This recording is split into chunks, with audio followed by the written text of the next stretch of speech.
अस्सलाम वालेकुम नाज़रीन, हमारे सिरा HRJDO न्यूज़ आया वज़ीर उंडड़ ख़बर शामिल कयूं था। दिलदार चांडियो जी ज़िला शहीद बेनज़ीराबाद MH ख्वाजा आलमी फ़कीर म्यादार सैलानी चांडियो जे सहकार सां सिंधी सकाफ़त के उजागर करण लाइ सकाफ़ती ॻोठ सजायो वियो। सकाफ़ती ॻोठ में सकाफ़ती शयूं पिण सजाई वयूं ऐं मेलो जारी सारी आहे। वधीक ॾिसूं था दिलदार चांडियो जी हीअ रिपोर्ट। फ्लावर शो जेको नवाबशाह में थींदो आहे, उन जो ॿियो ॾींहुं आहे ऐं असीं सलाम था कयूं जेका डिस्ट्रिक्ट जी मैनेजमेंट आहे उन हवाले सां हर हवाले सां बहितरीन नमूने जा इंतज़ाम आहिनि। असीं तमामु मुतमइन आहियूं। असीं बि जीअं त हिते फ़कीर म्यादार सैलानी म्यूज़ियम सकाफ़ती ॻोठ जेको यंगस्टर वेलफेयर ग्रुप पारां हिते लॻायो वियो आहे, उन में असां कोशिशि कई आहे त शाह साईं जी जेका शाइरी आहे जेका ॿुधी वञे थी पढ़ी वञे थी, मगर उन में काफ़ी शयूं अहिड़ियूं आहिनि जीअं हिकिड़े बैत में भिटाई साहब फरमायो आहे त अॼु न ओताकनि में ताज़ा पथर कख आदेसी उथी विया पेई उॾा में रख सामी खणी संख वॼाए वाट जा।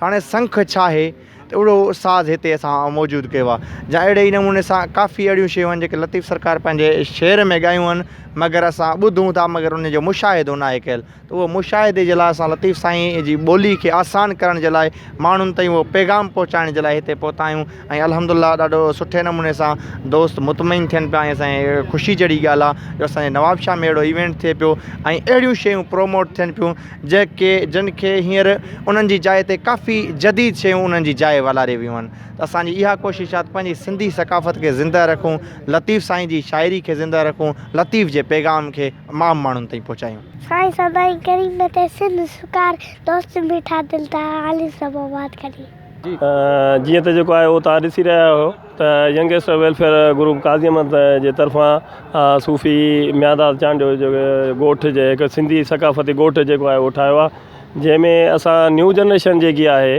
जेके नवां छोकिरा आहिनि उन्हनि खे इहा ख़बर न आहे त बोड़ींडो छा थींदो आहे। जेको बोड़ींडो उहो साज़ आहे जेको मोहन जे दड़े मां जेको आहे दरियाफ़्त थियो, या चोरो आहे त थर जो असांजे इलाइक़े में चोरा माना इस्तेमालु मसाल हिकिड़ो थियनि था उन्हनि वटि गुरबत जे हाल जे करे, त माना अहिड़े हिसाब सां असां वटि सकाफ़ती शयूं जेके आहिनि उहे प्रैक्टिकल आहिनि त जीअं नौजवाननि खे माना हिकिड़ो ॾिसनि त उन्हनि खे ख़बर पए त असांजो कल्चर छा आहे, असांजो जेको आहे माना उहो जेकी सकाफ़त आहे उहा छा आहे।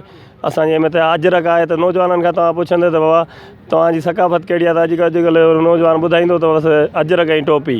हुनखे इहा बि ख़बर न आहे त अजरक जो वजूद किथां थियो।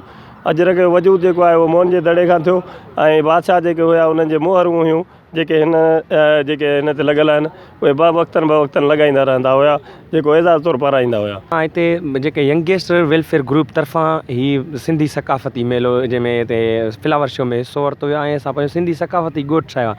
उन में जीअं तव्हांखे सभिनी दोस्तनि असांजे मीर साईं ऐं रिज़वान साईं तव्हांखे बख़ूबी ॿुधायो आहे त भई हिन में छा कहिड़ियूं कहिड़ियूं शयूं आहिनि।